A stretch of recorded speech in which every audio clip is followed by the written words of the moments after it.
Makera Carvera Air is not a toy. This is a serious CNC machine that manages to be both powerful and surprisingly approachable. It brings a level of beginner friendliness to computer-aided manufacturing while still feeling like a premium, well thought out product. That said, as someone with zero prior CNC experience, I found it intimidating at first, and I definitely made a few mistakes along the way. I should also be clear from the start, this is not a cheap machine and I was sent this in exchange for producing a video on it. Don't worry though, all thoughts are entirely my own and Makera does not get to see this video before I publish it. They will see it the same time you do. At the time of recording, the Carvera Air is selling for just over £1,800, which gets you the base unit. To really unlock its potential though, you'll likely want at least the rotary attachment and possibly the laser as well, which pushes the total cost to £2,200. So what exactly is a CNC machine? The easiest way to think about it is a drill that moves across multiple axes, carving into materials like wood, epoxy, aluminium and brass. You either import a design or create one yourself, and the machine uses G-code to follow a planned toolpath that removes material. Different bits are used for different jobs, some for rough cuts, others for fine detail. In many ways it's like 3D printing but in reverse. Unlike 3D printing, however, CNC machining has a reputation for being far less user-friendly. That's where Makera is clearly trying to change things. Their approach reminds me a lot of BambuLab. Make the hardware as accessible as possible and pair it with software that reduces friction and lowers the barrier to entry.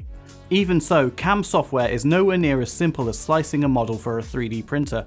With 3D printing, you can often hit print and walk away. With CNC, there's much more preparation involved. You need to accurately measure your stock material, secure it properly, choose the correct tools, ensure there's enough clearance on the bed, set offsets so you don't crash or snap bits, and plan contours carefully. On top of that, CNC is messy. You're removing material rather than building it up, so dust and debris are unavoidable. There's also the time investment up front. Expect to spend hours reading documentation and watching tutorials just to understand the basics before you even think about doing anything advanced. Once you do get over that initial learning curve though, the Carvera Air can open up an entirely new creative workflow at home. Makera includes several example projects that help you get started. An LED light project that even lets you create your own PCB on the machine, a pirate ship badge, and a 4th axis rotary example of an Egyptian head. I completed 2 of these and they gave me a lot of confidence early on. At that point, I genuinely thought this is easier than I expected. But that confidence didn't last long. As you'd expect, the example projects come out really well with excellent detail. It's a real showcase of what the machine is capable of. But once I moved on to my own designs, things became more challenging. My first original project was a carved model of Mount Kilimanjaro as a gift. Finding good quality stock turned out to be harder than I expected, so I ordered some softwood from Amazon. That turned out to be a mistake.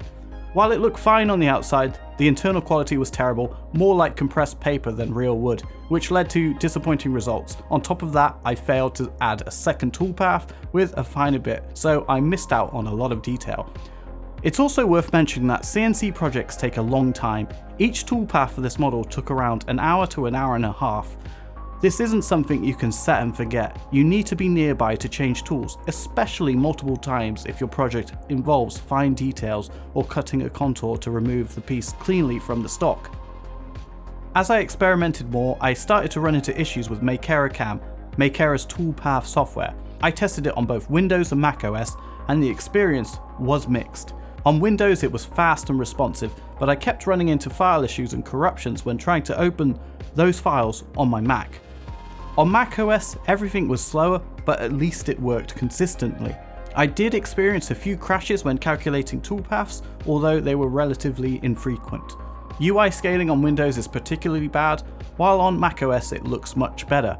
I understand the workflow Makera is aiming for, but it still feels more complex than it needs to be.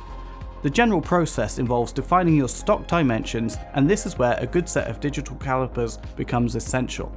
Importing your 3D file, creating a relief, selecting the tool, calculating toolpaths, adding contours and tabs, and then recalculating. Once you understand what each pass does and how the tools affect the results, it becomes far more manageable. You can even preview the toolpath before you export it into Carvera Controller. Carvera controller feels like a throwback to Windows 95. It's not pretty, but it does the job. From here you can manually control the machine, adjust the bed, home axes, update firmware, and more. My main complaint is that it is slow and occasionally buggy, particularly when uploading files over Wi-Fi. One G-code file for the Kilimanjaro project was over 80 megabytes, and it took several minutes to upload and unpack on the machine. But it's not a case of just uploading G-code and hitting go. Setup is critical. You need to set offsets correctly, scan margins, and enable auto-leveling. Auto-leveling probes your material to ensure everything is flat and helps prevent crashes.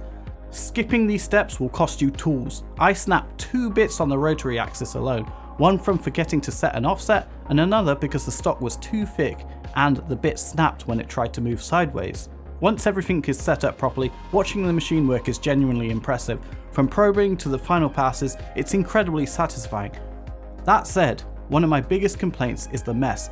Given how much Makera emphasizes ease of use, I really wish a basic vacuum and air extraction system were included. The machine has ports for both, but you have to supply them yourself. I often had to open the enclosure and use a handheld vacuum just to see what was happening. Epoxy is especially bad. It sticks to everything and is a nightmare to clean up. I haven't had as much time with the Carvera Air as I'd like to due to work and life commitments, but I can see it becoming a very user-friendly machine once some of the software issues are resolved. I also ran into a G-code file that repeatedly refused to start after probing, requiring multiple restarts before it finally ran.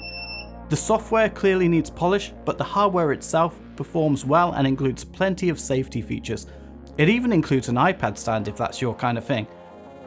CNC machining still isn't as approachable as 3D printing, but the Carvera Air gets close. It makes CNC far more accessible and easier to understand than traditional machines. I'd love to see Makera add built-in tips in Makera Cam, especially around tool selection, as that information isn't always as obvious to beginners. It's also great that you can use standard drill bits rather than being locked in to proprietary ones. As someone new to CNC, that flexibility is reassuring. Overall, I think Makera has created a product that appeals to a small but passionate niche. I see the Carvera Air not as a final step, but as part of a broader manufacturing workflow from home. Personally, I'd start by 3D printing an idea to validate the design, then use the Carvera Air to produce a functional prototype for real-world testing. Once I was happy, that's when I'd move to full-scale manufacturing.